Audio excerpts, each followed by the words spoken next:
Sponsored by LIC Nepal, जीवन रहँदा पनि जीवन पश्चात पनि।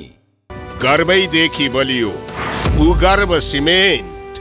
मेरो देश मेरो जगदम्बा सिमेन्ट। गुणस्तरीय प्लम्बिङको भरपर्दो नाम मार्बल।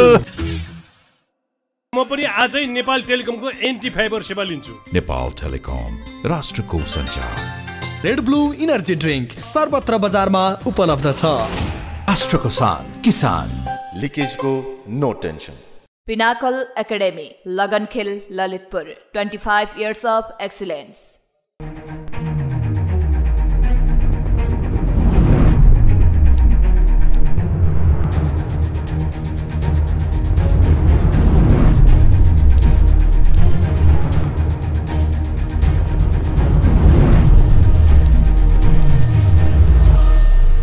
हाम्रो बीचमा नेपाल राष्ट्र बैंकका पूर्व गभर्नर सफल अर्थशास्त्री डाक्टर चिरञ्जीवी नेपाल हुन्छ। तपाईलाई म जनता जान चाहन्छु कार्यक्रम स्वागत गर्न चाहन्छु। धन्यवाद। अर्थमन्त्री जनार्दन शर्माले आज पदबाट राजीनामा दिनुभयो। ठिकै भयो त। ठिक गर्नु भोलि राजीनामा दिएर किन भन्दा नैतिकताको कुरो निस्किएको थियो। अर्को फेरि विशेष समिति नै गठन भयो हुनाले उहाँले दिनुभयो, सहज बनाइदिनु भयो बाटो। त्यसले गर्दा एमालेको माग पुरा भयो नि त। माग पुरा भयो भन्दा पनि अब पब्लिक रूपमा आवाज उठिरहेको बेला उहाँले दिनुभयो, राम्रो भयो। ठिकै। त्यसभए यो पाँच दलीय गठबन्धनमा कुनै फरक पर्दैन जनार्दन शर्मा बाहिरिँदाखेरि? मलाई त्यस्तो फरक पर्ला जस्तो लाग्दैन। अर्थतन्त्रमा सङ्कट आउने हो कि तपाईँ त होइन, त्यो केही फरक पर्ला जस्तो लाग्दैन। अर्थतन्त्रमा पनि कुनै फरक पर्दैन। होइन, अर्थतन्त्रमा जे आउनु पर्ने अब आउने मौद्रिक नीति हो। मौद्रिक नीतिमा पनि जहाँसम्म लाग्छ, किनभने माओवादीले गठबन्धन छोड्ने कुरो भएन। गठबन्धन फेरि माओवादीबाटै अहिले सुनिसकियो कि नयाँ अर्थमन्त्री आउने भन्दा पनि अहिले केही समयको लागि उहाँको छानबिन पछि मात्रै यो कुरा हुन्छ भनिसकेपछि त्यसले केही असर पर्ने मैले देख्दिनँ। अर्थमन्त्रीको जिम्मेवारी पनि प्रधानमन्त्रीले लिनु भएको छ नि त। त्यहाँ समस्या आउन सक्छ, सङ्कट आउन सक्दैन। मैले सोचे अनुसार केही त्यस्तो अप्ठ्यारो पर्ने स्थिति देख्दिनँ मैले। प्रधानमन्त्री र गभर्नरको बिचमा पनि त सम्बन्ध राम्रो छैन, दरार छ। माधव अधिकारी र शेरबहादुर देवाको बिचमा तपाईँलाई थाहा छ। अब तपाईँले के बुझ्नुहोस् भन्दा ऋषिजी, केन्द्रीय ब्याङ्क भनेको वित्तीय स्थायित्वको लागि हो। त्यसले गर्दा उसले कति चिजहरू सरकारले भनेकै कुरा गर्नुपर्छ भन्ने पनि छैन र गर्नु पनि पर्छ, तर समग्रमा मुलुकको अर्थतन्त्रलाई हेरेर जाने हो। त्यसले गर्दा दरार त कोही भा जस्तो कोही पनि गभर्नर, अर्थमन्त्री, प्रधानमन्त्री हुँदा दरार भएको हुँदैन। वातावरण अलिकति त्यस्तो भइदिने मात्रै हो। मौद्रिक नीतिको बारेमा चर्चा सुरु भएको छ। सरकारको चाहना अनुसार आउला कि गभर्नरको इन्ट्रेस्टमा आउला? होइन, गभर्नरको इन्ट्रेस्ट होइन, अहिले मुलुकको इन्ट्रेस्टमा आउनुपर्छ मौद्रिक नीति। मौद्रिक नीति भनेको वित्तीय त्यही हो। हामीले के बुझ्नु पर्यो भनेर भन्दा यही बनाउनलाई केन्द्रीय ब्याङ्कको स्वायत्ता भने त्यही हो। किन संसारमा जुन देशमा केन्द्रीय ब्याङ्कले चाहिँ नि मौद्रिक नीति स्वायत्त तरिकाले चाहिँ नि हेरेर बनाएको हुन्छ, त्यो देशमा वित्तीय स्थायित्व हुन्छ र यो स्थापित भइसकेको छ कि संसारका देशभरि नै स्थापित भए हुनाले यसमा, किन अरूमा स्वायत्त भने नि यसमा, तर अहिले तपाईँले भने जस्तो बजेटको लयसँग चाहिँ नि मौद्रिक नीति चाहिँ नि आउनु हुँदैन भन्ने हामी जस्ताले बाहिर बसेका मान्छेहरूले भन्नुपर्ने स्थिति आएको छ। बजेट अनुसार मौद्रिक नीति आउनु हुँदैन, आउनु हुँदैन। हिजो सुन्नुहोस्, तपाईँको ऋषिजी हिजोको दिनमा जब कोभिडको बेलामा बजेट पनि खुकुलो आयो, मौद्रिक नीति पनि खुकुलो आयो। खुकुलो के अर्थमा भन्दा ब्याज दर पनि कम गरेर, ऋण तिर्ने समय पनि बढाएर, जसले गर्दाखेरि केन्द्रीय ब्याङ्कमा राख्ने चाहिँ नि कोषको पर्सेन्टेज पनि कम गरेर, वाणिज्य ब्याङ्कहरूले राख्ने पैसा पनि कम गरेर, केन्द्रीय ब्याङ्कको ब्याज दर पनि कम गरेर, जसले गर्दा प्रशस्त पैसा बजारमा गयो। 10 किसिमको पुनर्कर्जा लगायत 10 किसिमका कर्जाहरू सस्तोमा बजारमा गए, जसले गर्दाखेरि व्यक्तिले राख्ने पैसामा पनि ब्याज दर तोकियो। जब कि पुनर्कर्जाको चाहिँ नि हाम्रो क्षमता 50 अरबभन्दा बढी थिएन, त्यसको 5 गुणा गरेर पुनर्कर्जा पनि हामीले दियो, जसले गर्दाखेरि केन्द्रीय ब्याङ्कको ढुकुटीमा असर पर्यो। किन त्यो पुनर्कर्जा लिएर डलरबाट विदेशबाट भुसुक्कै आयात भयो। आयात गर्दा यति धेरै आयात भयो जसको असर चाहिँ नि अहिले हाम्रो ढुकुटीमा परेको छ, जसले गर्दा ढुकुटीमा एकदमै मतलब कि थोरै नभनौँ कि ठ्याक्क जति हुनुपर्ने हो कि केन्द्रीय ब्याङ्कले 7 महिनाको लागि पुग्ने भनेर मोदी नीति निकालेको थियो। अहिले 6.5 महिना 6 महिनाको लागि पुग्ने मात्रै छ। आयात बढ्दै छ, त्यसले गर्दा आयात कम गर्नु पर्यो। मुद्रास्फीति चाहिँ नि जुन रूपमा बढिरहेछ, संसारभरि बढेको छ। संसारमा भनौँ कि युद्धले गर्दाखेरि युक्रेन र चाहिँ नि रसियाको युद्धले गर्दा तेल लगायत खाद्यान्नको भाउ बढेको छ। 30% संसारमा जुन रूपमा उनीहरूले चाहिँ युद्धवाला देशहरूले चाहिँ निर्यात गर्थे त्यो सबै रोकिएको छ।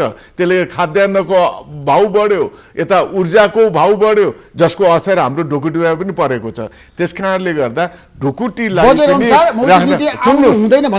म चाहिँ बजेट अनुसार अहिले ल्याउन हुँदैन। लुज खालको भने खुकुलो खालको आउनु होइन, खुकुलो खालको मौद्रिक नीति आउँदा होइन कि के अरे कसिलो आउँदाखेरि हामीले के भन्नुपर्छ भन्दा मौद्रिक नीति कसिलो किन आउनुपर्छ भन्दा त्यो राम्रो होइन, ब्याङ्कलाई कस्नुपर्छ भने होइन। किन भन्दा तपाईँले यसरी बुझ्नुहोस् ऋषिजी, किन यो अलिकति टेक्निकल प्रविधि कुरा भए हुनाले केन्द्रीय ब्याङ्कको काम चाहिँ नि बजारमा पैसाको व्यवस्थापन गर्ने, पैसा बढी भयो भने कम पठाउने, बजारबाट पैसा सोसेर, पैसा कम भयो भने बजारमा पैसा बढी पठाउने। हिजोको दिनमा बजारमा धेरै पैसा गयो। बजेट के हुन्छ? सरकारको आर्थिक राजनीतिक दस्तावेज हो। उसले मजाले विभिन्न कार्यक्रम योजनाहरूमा जनतालाई खुसी पार्न लिएर आउने हो। त्यो अनुसार मौद्रिक नीति चाहिँ नि खुसी पार्ने स्थिति होइन कि अहिले केही कसिलो लिएर आएर दूरगामी असरलाई रोक्नलाई र वित्तीय स्थायित्व भनिन्छ जुन अत्यन्त महत्त्वपूर्ण अहिलेको लागि नेपाललाई, त्यसलाई पनि सुरक्षित गरेर अगाडि लैजानको लागि अहिलेको आवश्यकता मौद्रिक नीति चाहिँ नि कसिलो आउनुपर्छ भनेर मैले भने। अहिलेको अवस्थामा छ नि मौद्रिक नीति आउँदाखेरि देशमा अर्थतन्त्र छ नि कमजोर हुन्छ कि बलियो हुन्छ? होइन, मौद्रिक नीति मैले भने अनुसार आयो भने अर्थतन्त्र बलियो हुन्छ। त्यो मान्छेले एक्सट्रिममा भन्ने भने त्यो भन्दाखेरि अत्यन्त के भयो के हुन्छ एकदमै वर्स टु वर्स भन्दा खतम भयो भने के हुन्छ भन्ने एउटा उदाहरण दिने हो। त्यो स्थितिमा छैन। तर कुरो के हो भनेर भन्दाखेरि अहिले कसिलो मौद्रिक नीति लिएर आयो भने चाहिँ नि मुलुकलाई चाहिँ नि अहिलेको स्थितिमा जुन रूपमा अप्ठ्यारो परिरहेछ, आयात रोकेका छौँ हामीले विभिन्न सामानका होइन, भनौँ न अर्थतन्त्रलाई विदेशी सञ्चितमा असर परेको छ, दबाब परेको छ, जसले गर्दा आन्तरिक रूपमा चाहिँ नि असहज भइरहेको स्थितिमा अन्तर्राष्ट्रिय रूपमा चाहिँ नि मुद्रास्फीति बढेको छ। मुद्रास्फीति मूल्य बढेको छ बजारमा। एक अङ्क भनेर पनि त भएन नि, दोहोरो अङ्कमै पुगिसकेको छ। त्यस कारणले गर्दा सरकारले बजेटमा लिएको आर्थिक वृद्धि र सरकारले लिएको जुन मुद्रास्फीतिको 7%, आर्थिक वृद्धि 8% हुनु सक्दैन। गराउन खोजियो भने अब नराम्रो स्थिति आउँछ। के कारणले भन्दा फेरि बजारमा चाहिँ नि मुद्रा चाहिँ नि जाँदाखेरि त्यसले चाहिँ नि खुकुलो मौद्रिक नीति आयो भने यसलाई चाहिँ नि सहज होला, तर मुद्रास्फीति पनि बढ्छ। अर्को सञ्चय ढुकुटीमा पनि ठुलो असर परेर भोलि हामीलाई धेरै गाह्रो हुन सक्ने भाव हुनाले नै अब बजेटले लिएका उद्देश्यलाई भन्दा पनि वित्तीय स्थायित्वलाई याद गरेर अगाडि बढ्नुपर्छ। त्यस कारणले मैले के भनिरहेको छु भन्दा अहिले समग्र रूपमा बजेट भन्दा पनि राष्ट्रलाई हेर, राष्ट्रिय स्वार्थलाई हेर। राष्ट्रिय स्वार्थ भनेको वित्तीय स्थायित्व, कम्तीमा पनि 8 महिनालाई पुग्ने विदेशी सञ्चित ढुकुटीमा जम्मा गर्ने स्थिति बनाऊ। त्यसपछि तिमीले आफ्नो अनुसार चाहिँ खुकुलो मौद्रिक नीति अर्को साल लिएर आऊ। स्थायित्वको लागि पनि यस पटक मौद्रिक नीति कसिलो आउनुपर्छ तपाईले प्रस्ताव गर्नु भएन। अब राष्ट्र ब्याङ्कको गभर्नरले कस्तो ल्याउनुहुन्छ त्यो हेर्न बाँकी छ। तपाईको सुझावलाई उहाँले मान्नु होला, स्वीकार्नु होला, हेरिरहनु भएको छ उहाँले टेलिभिजन होइन। मलाई के बताउनुहोस् भन्दाखेरि तपाईँ त बजेट बनाएको व्यक्ति, अर्थ मन्त्रालयमा बसेर अर्थ मन्त्रालयको सल्लाहकार पनि भइसकेका व्यक्ति, बजेट बनाउँदाखेरि अर्थमन्त्रीले किन बाह्य मान्छेले ल्याउनु? सुन्नुहोस् होइन, तपाईँले बहस गर्ने यो बजेट बनाउँदा नेपालभरिका सबै जनतालाई सोध्नुपर्ने सुझाव लिनुपर्ने होइन सुझाव सबैको लिइरह हुन्छ अर्थमन्त्री लिन्छ अर्थ मन्त्रालय लिन्छ टिभी मिडियादेखि लिएर सबैसँग ल बजेट कस्तो बनाउने भनेर सुझाव दिइरह हुन्छन् लिइरहनु सबैसँग सम्पर्क किन जनताको लागि बनाउने बजेट अत्यन्त पारदर्शी हुनुपर्छ त्यसले गर्दाखेरि राजस्वका दरहरू गर्दा राजस्व समिति छ त्यसले दिन्छ र एउटै कुरा के हो भन्दा ऋषिजी अहिले जसरी जुन रूपमा उठेको छ यो कुरा यो पहिला पनि नभएन योभन्दा अगाडि पनि यस्ता कुराहरू किन भनेर भन्दा मुलुकमा कुन करका नीतिहरूलाई घटबड गर्दा देशलाई बृहत्तर रूपमा फाइदा हुन्छ भनेर हेरिन्छ त्यसकारणले गर्दा रातो किताब छाप्नुभन्दा केही समय अगाडिदेखि सबैले मोबाइल राखेर मजाले करका दरहरू हेरफेर गर्ने चलन हो सायद त्यही चलन छ किन भन्दा कन्फ्युजन छ तर हाम्रो देशमा त जनार्दन शर्माले त मध्यराती 14 गते अनधिकृत व्यक्तिलाई अर्थ मन्त्रालयमा बोलाएर दरमा हेरफेर गर्नुभयो होइन अनधिकृत भनेर बुझेँ मैले तपाईँले अनधिकृत भन्नुभयो त्यस्तो खालको कुनै नियम कानुनमा छैन तर कुरो के हो भन्दा वित्तीय अनुशासनमा कुनै पनि तरिकाले कन्फ्लिक्ट अफ इन्ट्रेस्ट हुने र गलत तरिकाले मुलुकको अर्थतन्त्रमा प्रभाव पार्ने हुने भाव हुनाले नै बन्द गरेर रातो किताब छाप्ने करका दरहरू हेरफेर गर्दा त्यहाँ बसेका कर्मचारी लगायत मन्त्रीहरू सबै बसेर केही घण्टा अगाडिदेखि नै मोबाइल पनि एक ठाउँमा राखेर त्यसरी करका दरहरूलाई तलमाथि गर्ने जसले गर्दा समग्र मुलुकलाई फरक पर्ने जनताको हितमा करका दरहरू रहन् भन्ने चलन हो तर तपाईले भने जस्तो यो विवाद होइन लगाउने त किन हिजोको दिनमा चाहे जो कोही सरकारमा जाओस् जाँदाखेरि चाहिँ नि जनताहरूसँग बाहिरी व्यक्तिहरूसँग सरसल्लाह लिएको तपाईँ हामी सबैलाई थाहा छ हिजोको दिनमा पनि यस्ता घटनाहरू नभए होइनन् भएका छन् किन भरतमोहन अधिकारी पालिकोदेखि लिएर योभन्दा अगाडिको मन्त्रीहरूको रूपमा पनि हेर्दाखेरि तपाईँको चाहिँ नि चक्लेटदेखि लिएर यिनीहरूको सबै कुनै बिजनेस हाउसको घरमा गएर यसरी हेरफेर गरियो या बिजनेस हाउसबाटै के अरे बजेट बनाएर लिएर आइयो भन्ने चिजहरू आइरहेको छ त्यो एकदमै गलत हो त्यही हो त्यो नहोस् भन्नको लागि अत्यन्त इमानदार भएर कर्मचारी र मन्त्री लाग्नुपर्छ त्यो हो सिद्धान्त त्यही सिद्धान्तले गर्दा त्यो आरोप लगाइसकेपछि अर्थमन्त्रीले राजीनामा दिनुभयो राम्रो भयो अब आरोप चाहिँ नि पुष्टि भयो भने त्यसमा हामी छलफल गरेर हो रहेछ भन्ने आरोप पुष्टि नहुन्जेलसम्म बनिसकेको छ छानबिन हुन्छ कमी कमजोरी के छ बाहिर आइहाल्छ अर्थमन्त्रीले गल्ती गरे भए कारबाही हुन्छ त्यो छँदैछ तर सीसी फुटेज किन हटाउनु पर्यो त त्यो त टेक्निकल कुरा त्यो मलाई सोध्दैन मलाई के थाहा त्यो राष्ट्रपतिको सीसीटीभी त जडान भएको छ नि त अनि हामी कहाँ त हेर्नुहोस् हामी कहाँ अत्यन्त किन यो मौद्रिक नीति बनाउँदा यतिसम्म गोप्य हुन्थ्यो कि तपाईँलाई क्लियर भन्दा म हुँदा यतिसम्म गोप्य हुन्थ्यो कि एक दिन अगाडि नै मौद्रिक नीति तपाईँलाई उदाहरणको लागि 8 अरब बजेटको 8 अरब पुँजी वृद्धि गर्दाखेरि एक दिन अगाडि नै हामीले मौद्रिक नीति सबै बोर्डका मेम्बरहरू बसेर तयार गरेका थियौँ अर्को दिन छाप्ने मात्रै हो तर मार्केटमा के हल्ला भन्दा अब 12 बजे बोर्ड बस्दैछ अनि 2 बजे मौद्रिक नीति आउने भनेर त्यो हल्ला भयो तर हाम्रो पहिले तयार कसैलाई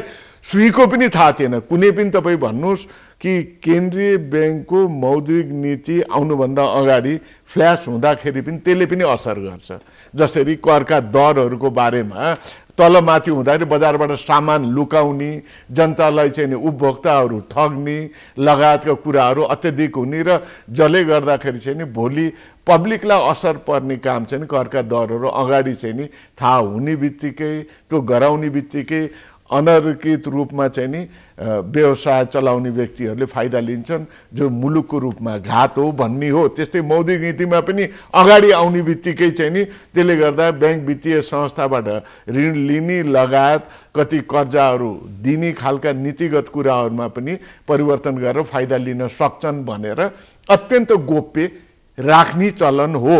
तर बजेटको सन्दर्भमा के भन्न चाहन्छु भन्दा यो अगाडिदेखि पनि भइरह्यो, हुँदै आयो, कति चिजहरू थाहा हुँदैन थियो। अर्थमन्त्रीले पूर्व कर्मचारी रघुनाथ मैनाली पुग्नु के अरे घिमिरे पुग्नु भएको थियो नि त त्यहाँ, त तपाईँलाई थाहा छ? रघुनाथ घिमिरे रे त्यो बाहिर आइसकेको छ उहाँको नाम होला। अब त्यो अब पुग्नु भयो होला, मन्त्रीले बोलाएर। मन्त्रीले त जनता पब्लिकको नेता भइसकेपछि मन्त्रीले बोलाउनु भेटै नगर्ने कोही छ? त्यति हो कि तपाईँ सुन्नु होइन तपाईँ एउटा मात्रै एउटा कुन बेला अनुचित हुन्छ भन्दा करका दरहरू हेरफेर गर्ने काममा त्यति बेला सुन्नु होइन त्यो भयो।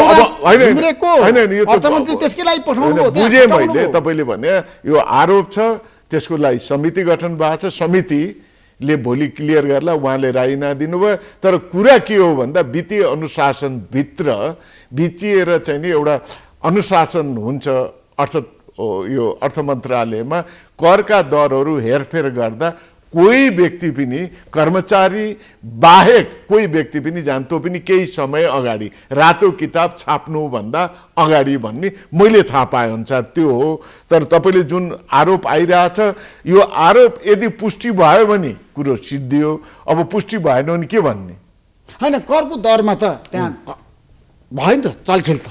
अब त्यो भनौँ तपाईँले जुन भन्नुभयो पत्रिकामा आयो, हामीले पनि पत्रिकामै त्यो चलखेल भयो, हिजोको दिनमा पनि भएको थियो, देखिया थियो होइन, भयो, भइरहेछ हरेक साल। यो मुलुकप्रतिको चाहिँ नि ठुलो आघात हो। जो अर्थमन्त्री गएर गरेको भए पनि यो राम्रो चाहिँ नि पटक्कै होइन, किन जनताप्रति चाहिँ नि उसले घात गरेको हुन्छ। किन भनेर भन्दा उसलाई जनताको दैनिकी जीवन र देशको आर्थिक स्थिति उकास्नको लागि पठायो।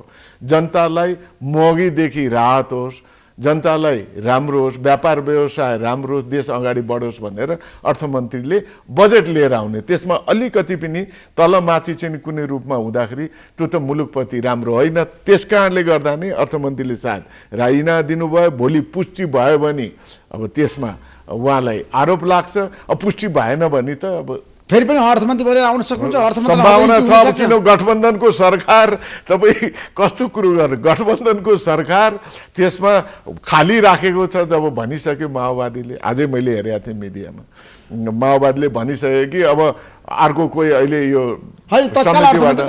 नबनाउने अनि भनिसकेपछि अब त्यसले त स्पष्ट छ उहाँ फेरि पुष्टि भएन भने त उहाँ नै आउनुहुन्छ। तपाईँले हेर्नु भएको छ नेपाल राष्ट्र ब्याङ्कको गभर्नर महाप्रसाद अधिकारी र तत्कालीन अर्थमन्त्री जनार्दन शर्माको बिचमा द्वन्द्व भयो, विवाद भयो।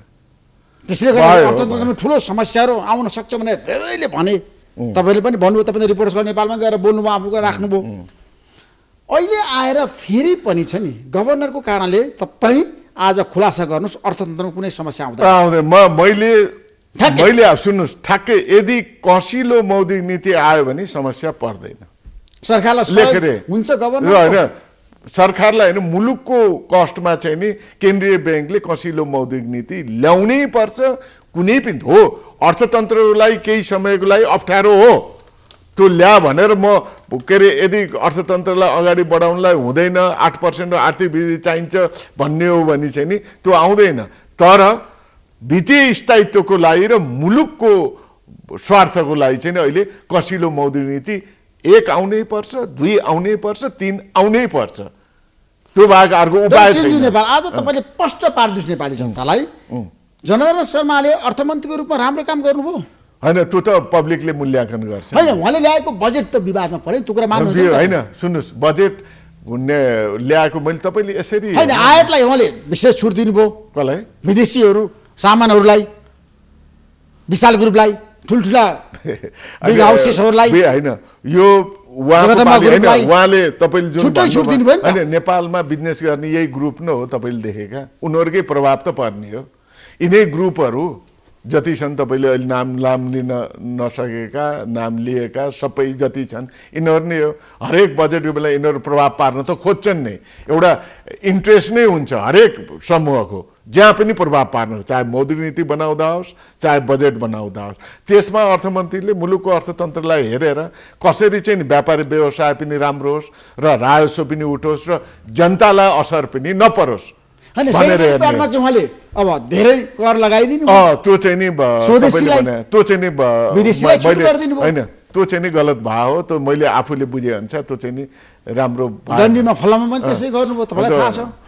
त्यो किन भनेर भन्दाखेरि अब जुन रूपबाट उहाँले 2-4वटा कुराहरू गर्न खोज्नुभयो, त्यसले गर्दाखेरि केही समूहलाई फरक पर्यो या राजस्वलाई हेरेर गर्नु, केही समूहलाई देखिँदाखेरि यसले चाहिँ नि नराम्रो चाहिँ नि असर समग्र अर्थतन्त्र नभए पनि केही क्षेत्रमा यसले असर चाहिँ नि पार्छ। त्यस कारणले गर्दा केही रूपमा, किन भन्दा संशोधन गर्न त अझै बाँकी नै छ नि, संशोधन गर्न सकिन्छ। सेनिटरी प्याडको कुराहरू बजेट पारित हुँदाखेरि संशोधन भएन नि त, होइन, हुबहु पारित भएको छ अस्ति। होइन, हुबहु बुझेँ मैले, तर संशोधन गर्न सकिन्छ पछि पनि, केही ऊ छैन। त्यसलाई तपाईँको त्यो बाटो त खुलै भइरहन्छ अर्थ मन्त्रालयमा। त्यस कारणले गर्दाखेरि यसलाई जुन तपाईँले उठाउनु भयो, उहाँले बजेट ल्याउँदा अधिकांश कुराहरू नेपालको बजेट बनाउने क्रममा अब कपी एन्ड पेस्ट कति चिजहरू त्यही हुन्छ सबै, होइन। अब फर्मेट त्यही हो, त्यसमा कुराहरू, त्यसले गर्दा 20 वर्ष अगाडिका आयोजना पनि दोहोरिया हुन्छन्, कारणै त्यही हो तपाईँको। त्यसले गर्दा समग्रमा भन्दा बजेट कहिले पनि कुनैको बेलामा पनि नराम्रो भन्ने होइन, सिर्फ शब्द मात्रै राम्रो नराम्रो भन्ने हो। अब यही सन्दर्भमा त्यो कपी एन्ड पेस्ट गर्दाखेरि कहाँनिर के अनुकूल राख्ने भनेर त्यो चाहिँ नि हरेक अर्थमन्त्रीले आफ्नो अनुसार गरेको चाहिँ नि मैले देखेको छु। त्यस कारणले गर्दा अब अहिलेको अर्थमन्त्रीले पनि आफ्नो अनुसार गठबन्धनको अनुसार 5वटा दलको गठबन्धनको कुराहरू गरेर गर्दाखेरि बजेट चाहिँ नि आफ्नो पार्टीको जस्तो आर्थिक राजनीतिक दस्तावेज नआउनु सक्छ। त्यसले गर्दा मिक्स आउँदा त्यसले अलिकति फरक चाहिँ नि पर्छ। अब मुलुक चुनावमा जाँदैछ, करिब करिब 4 महिनापछि निर्वाचन हुँदैछ, अर्थतन्त्रमा कुनै समस्या आउँदैन ठ्याक्कै भन्नु जाँदा होइन। जनतालाई मैले एउटै चिज के भन्छु होइन, अब एउटा आश के छ, मौद्रिक नीति छ। मौद्रिक नीति कसिलो आयो भने समस्या नपर्न सक्छ, मौद्रिक नीति खुकुलो आयो भने समस्या पर्न, अर्थतन्त्रमा सङ्कटहरू आउन सक्छ। त्यति हो। किन मैले आफूले बुझेको इमान्दारीपूर्वक मैले भन्दा यसले गाह्रो पर्छ, तर मुलुकको कष्टमा व्यापारी व्यवसायी जनताले चाहिँ नि केही समय कष्ट बेहोरौँ।